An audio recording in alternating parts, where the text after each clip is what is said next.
This is the PitchVision Academy Cricket Show, Series 7, Episode 35. Sacrifices and Choices.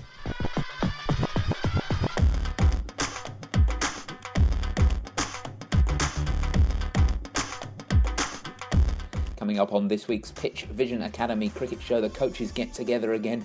This time we talk about how sacrifice is important to cricket, as are the choices everyone makes to be a good team player. Then there are questions about a leg spinner who chunks it and how you practice to score a century. All that and more coming up on this week's PitchVision Academy Cricket Show.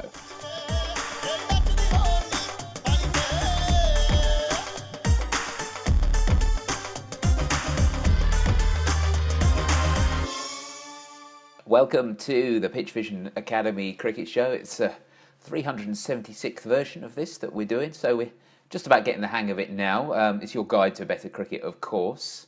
We're going to spend half an hour or so helping you to improve your game, or maybe to improve the game of others if you're a coach. My name's David Hinchliffe. I look after things here. And helping me to help you are two very fine cricket coaches. The first is the Director of Cricket Coaching at Millfield School. It's Mark Garaway. Hello, Gareth. How's it going? All good, thank you. All good. Good. You've been, I noticed on Twitter the other day that you've been doing some planning with some of your guys for the coming year. Yeah, very much in that mode.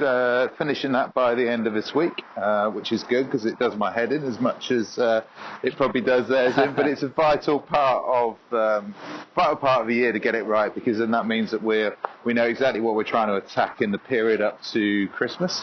And when we break up for Christmas, we're off to Mumbai to play 7 games out there for 49 cricketers. So a lot of planning with the view to sort of testing ourselves once we get to Mumbai. Fantastic. So it's a bit of time investment now. It's going to have a good payoff later on. Yeah, well, that's what you do it really, and I have to say, as a cricket coach that likes to throw balls, hit balls, and get involved with trying to develop the cricketer in a sort of, in a technical way. It's not something that comes naturally to me to type on a word processor and all of that, but it is an important part, and if we get this bit right, then it helps the next phase. Secondly, it's the cricket professional at Portsmouth Grammar School. It's Sam Lavery. Hello, Lavers. How are you at planning? Yeah, okay. Again, much in the same mold as Gareth. I'd rather be out there doing stuff, getting on with it. But it's an important part, and it's something that having those plans and reviews and sitting down and discussing and actually documenting things is an important part of the whole process. So, yeah, it's something that needs to be done. I've been doing a bit of it. I had a bit more time, probably free in the summer than Gareth, I think. So. I managed to get a little bit of it done then. We'll be starting in about 4 weeks' time. We'll be starting cricket again, so it will be all up and running, ready to go then, which will be good to get back on with it. Yeah, it's a balance. It's a balance every coach has to find. I think it's a good role for the coach to have, to sort of temper that natural instinct of players to go, it's like, right, I'm just going to hit some balls, I'm just going to bowl some balls. Sometimes you need to do that, but there are other times when you need to think longer term or even medium term, and that's when that idea of planning comes into place nicely. So it's a really important job for a coach to be able to do. But just changing tack slightly, there was something that I saw this week, I think a lot of people saw this week actually, which was not directly cricket related, but it was sport related, of course, and that was the Brownlee brothers, the triathletes, who, in an amazing display of sportsmanship this year, this week, one of the Brownlees was not going to be able to make it over the line. He'd completely hit the wall. He was going to collapse, and he wasn't going to make it over the line. And his brother grabbed him and helped him get over the line to finish second. In fact, he even sacrificed second place to let him get over the line, fall over the line himself. So, well, first of all, what an amazing story and an amazing example of sportsmanship. But it did make me start thinking about sportsmanship, and particularly in cricket, as we're talking about cricket here. And the idea of sacrificing your personal success to help others, to help the team, to help the group, and how important that is in cricket, and how much it's one of those things that people say, but it doesn't always come through in reality. So how I wanted to get your views on that. How important is that idea of sacrificing personal success to help the wider group in a cricket context? Well, I think it's huge in a team sport.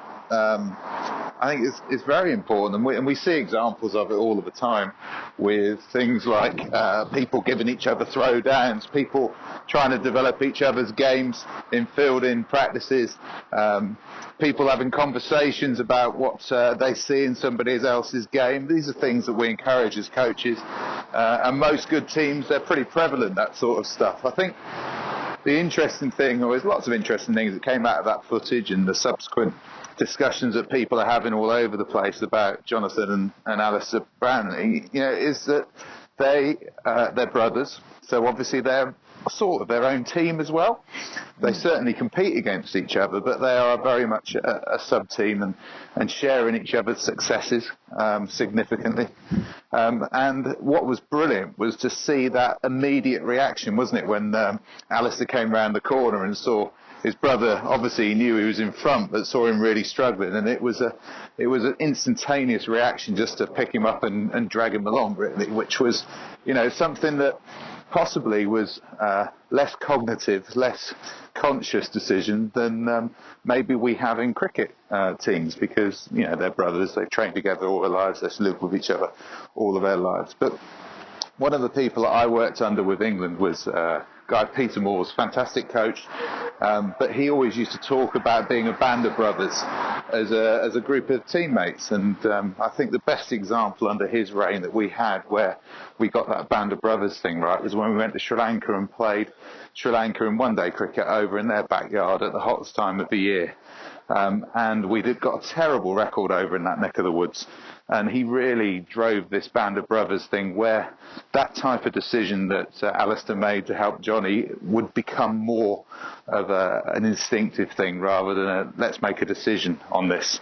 And it worked really well. Now, it's not very easy for us to sustain that, I suppose, that band of brothers approach, because it does take a lot of energy. But, it is achievable, I think, in the short term. And if you get it in the short term, then you can create a bit of a culture around it. But often that will be a cognitive decision every time rather than that instinctive brotherly one that we saw on the television the other day. There is an argument, isn't there, Lavers, that especially batting-wise, if the batsman focuses on his own game so much that it's almost selfish and says, well, look, if I go out today and score 100, we're going to win the match. So, who cares what else happens? As long as I do my thing, it's fine. And it's almost like the selfishness sometimes is contributing to the team anyway. So who cares whether you're a selfish player or a selfless player?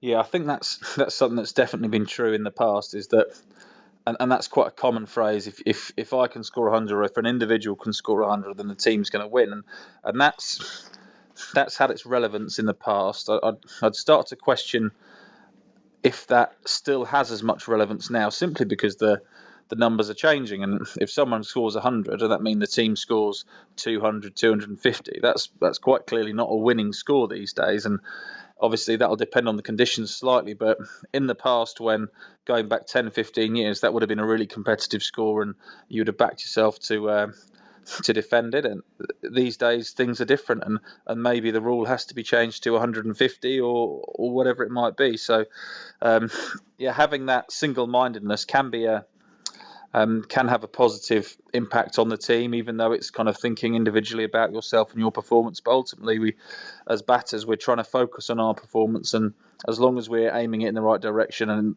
that will have a positive impact on the team, then it'll work well. It happens a little bit with bowlers sometimes as well, when it's probably less noted, but you can get some people who are very willing to play in a particular mould, and I can think about a couple of bowlers that I would know who would always revert to the type of hitting back of length over and over and over again, which invariably might be a little bit more of a defensive method, and it might not threaten, but it might not create as many opportunities for the batters to necessarily score, and it can control the pace or the tempo of the batter's innings a little bit better, certainly at schoolboy level here. But again, it comes down to understanding your role. If your role is to control, then that's fine. Whereas if you're needed to take wickets, then you've got to be aware that you've got to go and play that role. You've got to pitch the ball up a bit. You've got to take a bit more of a gamble. So we talk about defining roles quite a lot, and that's a really important thing when it's,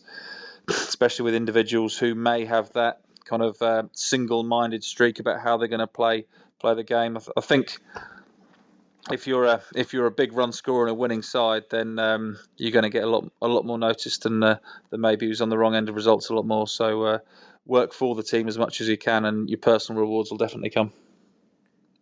And it's actually very rare in cricket that you have to have some kind of sacrifice in order for the team to win. That situation doesn't happen very often anyway, does it? So it's, I suppose in cricket it's more about doing things, as you said, Gareth, earlier on, giving someone throwdowns or helping someone with some advice, or staying a bit longer at the end of practice because you saw one of the bowlers didn't get much of a bat, and so you want to give him, you want to throw him a few or bowl him a few at the end. Things like that, which aren't necessarily impacting on your influence on the game, but you can still do those things. And you don't often see that situation where you have to give something up in order for the team to win.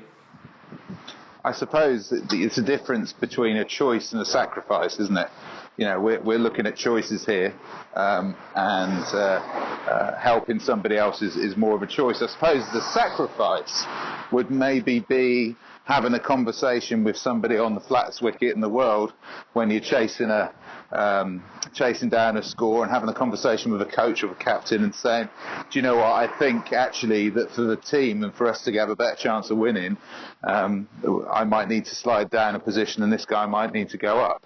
That's a sacrifice, being run out and running yourself out to keep the guy who's on 90 odd not out, is likely to win the game. There's a bit of confusion, and you sacrificing your wicket is something that we could say is a sacrifice. But in most cases, particularly around the development of cricketers, you're looking at choices rather than sacrifices. And the other thing I would say around sportsmanship is that cricket, I reckon, is getting pretty good at the whole sportsmanship thing. And the reason why I say that is it takes a pretty extreme case nowadays, particularly on television, with all those cameras around, for somebody to be criticised for not being a good sportsman. I think all that scrutiny that we have with cameras and various other things is really lending itself to that, and it's having a more positive effect going down the playing levels. It's fantastic nowadays. I see many more people when somebody's got 100 and played really well. I see many more of the young kids around the country going up to that batter in the opposition team and shaking their hand as they walk off, or congratulating them on getting 100, than I saw when I was certainly playing. And that comes from the likes of Brendan McCullum and some of the leaders around the world that have really pushed to recognise people's achievements and congratulate them, rather than sort of belittling them or ignoring their achievements against their team.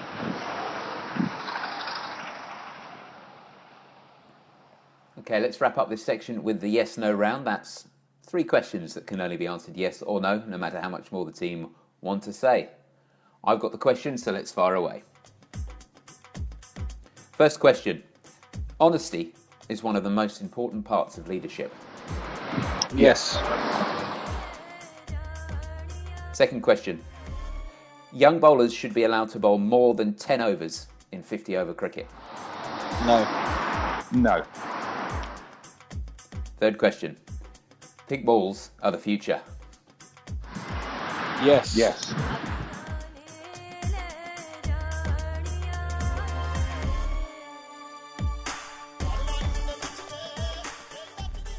And now it's time for the mailbag on the show. A couple of questions that have been sent in by listeners to the show, or maybe readers to the PitchVision website. And we're going to do our best to answer those questions in detail. And whether we do that correctly or not, then we pick a winner from those 2 questions, which wins the prize of an online coaching course from PitchVision Academy at pitchvision.com. And if you're thinking you might want to do that, then you can send in your question to us for a future show by emailing coach@pitchvision.com, or getting in touch with us through social media, which we'll tell you about towards the end of the show.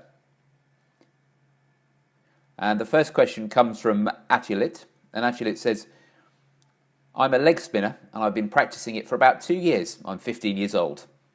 My biggest challenge at the moment is to prevent my elbow from bending when I bowl.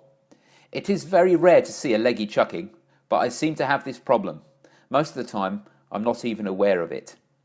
I'd really appreciate if you advise me on how to stop this. So, have you ever seen a leggy with a bit of a kink in his arm before? He's absolutely spot on. It's far less obvious. It's far less out there to see this happening. And in fact, I've not seen that happen. But I am aware that it has happened in other environments. And to me, it's really difficult to throw it as a leggy, because ultimately your muscle chains and your bone rotations are going in, which actually sort of straightens the arm rather than opens it up. But where we do see it in bowling generally is, if you can imagine that your bowling arm is producing a big circle before it releases the ball.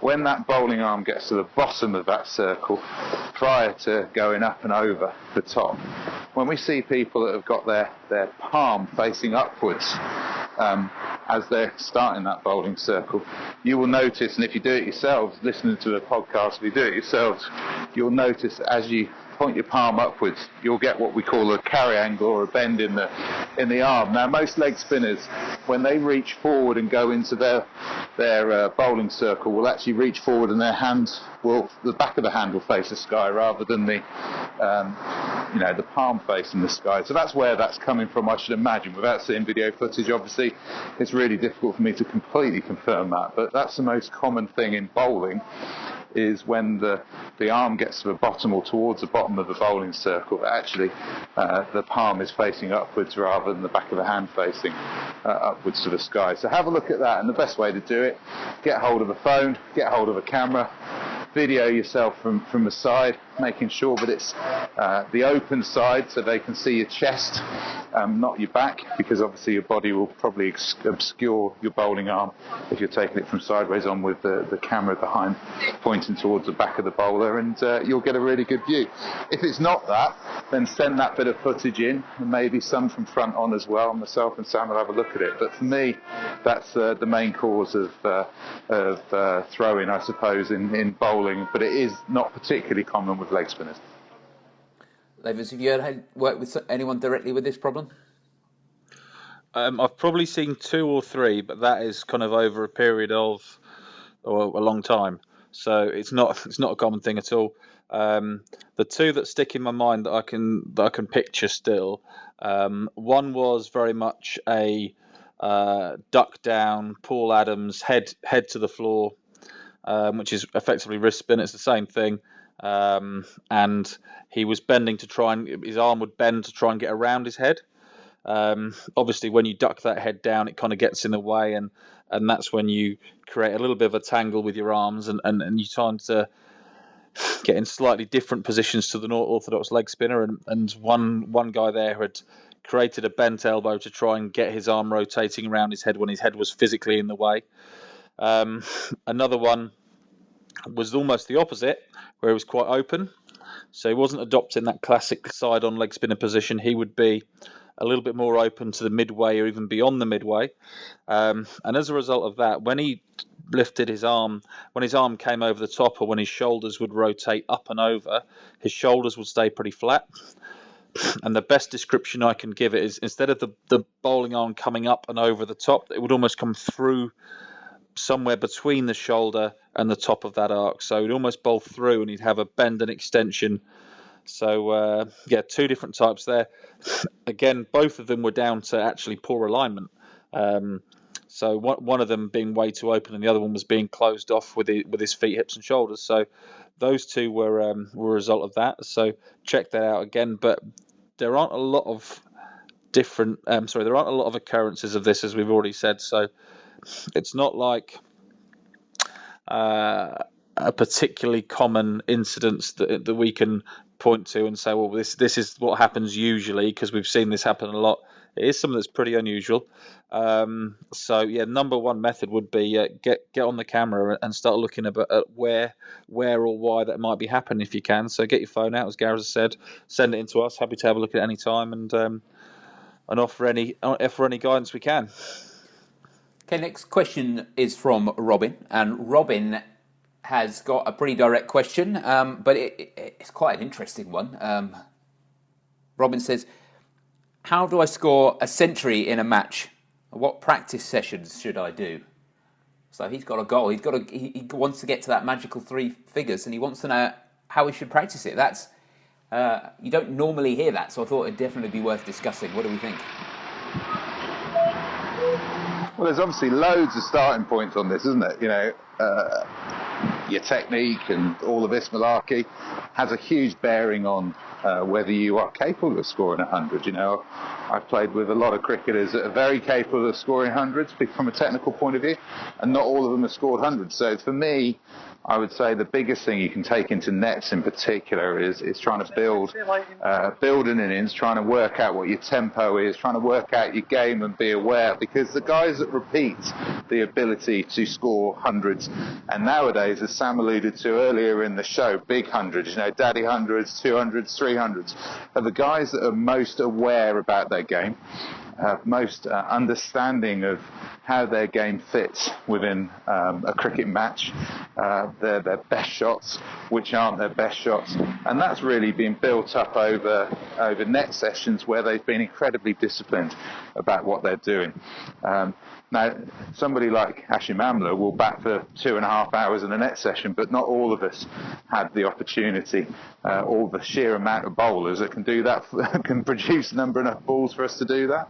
But what we can do is we can be really specific about what we're working on when we walk into the pitch. And a lot of the time when I'm working with young players, it's about really managing those first 20 balls, because most dismissals occur, or most chances are given in the first 20 balls. Batting. So virtually every time you go into a net, unless you're specifically targeting trying to whack it or to score really fast straight away, most of the times you can practice that pretty much every time you go to the wicket in the net.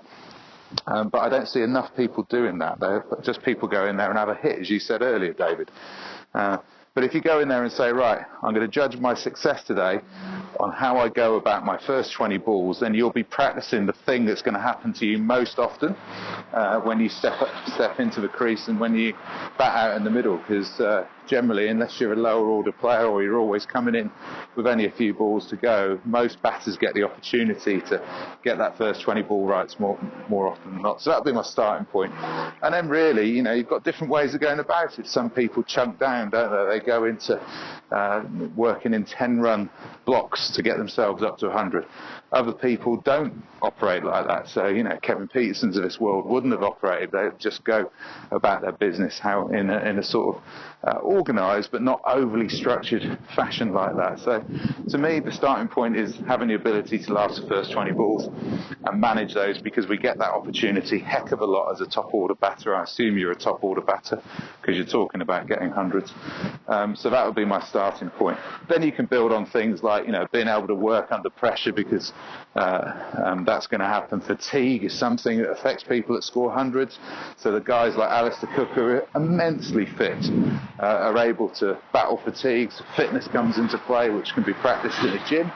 It can be practiced on a road, doing your running. It can be practiced in net sessions where you push yourself hard between the wickets and net sessions and try and replicate that fatigue and the pressure that comes along with fatigue. There are so many different things. But to me, using your nets as best as you possibly can, specifically trying to build up your game, your awareness of your game, will be the difference between you being somebody who aspires to get hundreds and a guy who knows how to score hundreds. Fitness-wise, is there anything specific you can do fitness-wise that's going to help you improve your chance of getting through to the 100 without getting gassed on, Oh yeah, I think about the activities you're doing throughout your 100. First of all, you've got a lot of repeated sprint work, and then you've got a lot of repeated power work, effectively, and body control when it comes to actually swinging the bat and trying to hit the ball out of the park. the videos of Alistair Cook and the fitness testing from England have been put on Sky Sports any number of times, and it's no surprise that the guy who has scored more runs than anyone is also the guy who wins the yo-yo test every time they do it, and that's a guy who's now been playing cricket at international level for 10 years, and he's got young 20, 21, 22, 23-year-olds from the Lions and the main squad in and around him, but he's still beating them because he knows his main thing isn't smashing boundaries, and it isn't doing anything that's incredibly fancy. It's doing the basics extremely well. So can he keep the ball out? Can he put it into a gap? And can he run all day?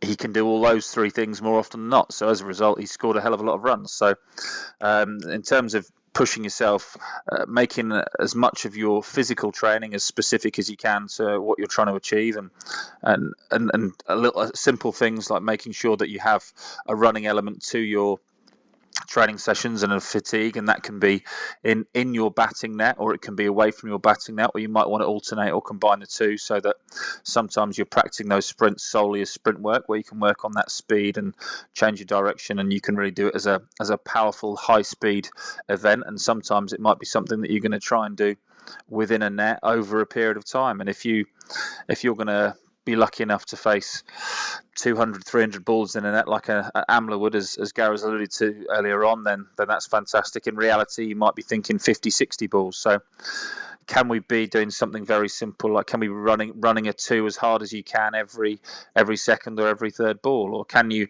make up something that's going to be mirroring the type of performance you're going to put in? Everyone's slightly different. We've done nets before where we've had medicine balls in there, so we've tried to have an additional power output, so people are having to work harder on maintaining their power throughout an innings as they go along. So there's different ways you can think about it, but just look at the key basics of what you're doing. There's an element of power, which is coming from swinging your bat, and there's an element of that repetitive interval style activity, which is you're running up and down, and if those two go hand in hand and you're pretty good at them, you'll hopefully find that your ability to maintain technique, your ability to make good decisions, your ability to get from 0 to 100 is hopefully going to be made that a little bit easier. And also, one thing that we get asked all the time is, what kind of training can I do on my own? I haven't got anyone else who's going to have a net with me today. What can I do? Well, getting fitter is a great thing that you can do on your own. You don't need any specific equipment. You don't need anyone to be around. You can just use your body weight. You can run. You can do sprints. You can jog. You can do so many different things that's going to improve your fitness. And as you said, Lavers, that has a direct comeback on your ability to score big runs, and that's got to be a good use of your time. And here's another one as well about that independent practice. Is a lot of the guys that have scored more hundreds than anybody else, say in Test cricket, if you talk to them about what they did when they were kids, they were constantly playing Test cricket in their heads when they were just doing mundane practice. So they would find a wall and throw a ball up against it, receive the ball back off the wall. But all of the time, they're playing against the Test players of that day. So it might be somebody who's 20 years older than them, if they're at the age of 7 or 8, and they're the superstar of the day. But this kid puts himself into that space where he's facing that bowler. He's got these faces of modern-day players around him. But he's creating that, and that doesn't need a coach. That needs a brick wall. That needs a surface of some sort. It doesn't even have to be that good a surface. It needs a tennis ball, and it needs a stick of some sort. And most of the guys who now we know as being the most successful Test players of all time, if you talk to them, they talk to you about their formative practice that they did years ago. But how specific in their mind was it?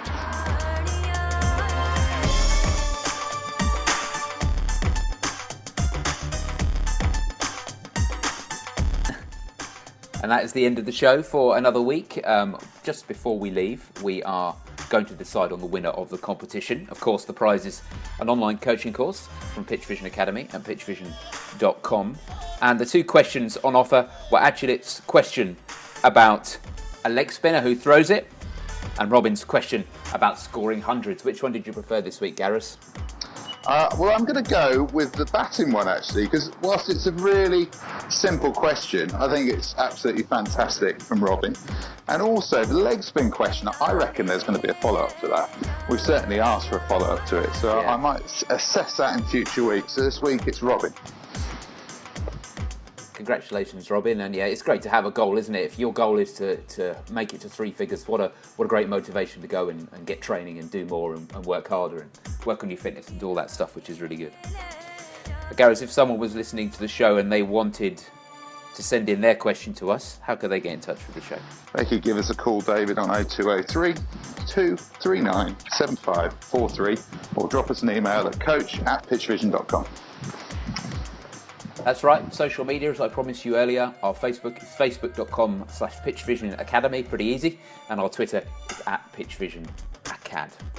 If you want to listen to the show regularly every week, you can subscribe by going to your favourite podcast app, doing a search for PitchVision Academy, finding us in there and tapping on that subscribe button. It's free, it comes out every Friday, and if you want to get the show notes, listen to old shows, or generally have a wander around our website, it's over at pitchvision.com/academy, and click on the podcast link for all the old podcasts there. And that's all for this week. We hope you listen next week. But until then, have a good week. Cheers, Gareth. Cheers, Lavers. Cheers, fellas. Cheers, guys.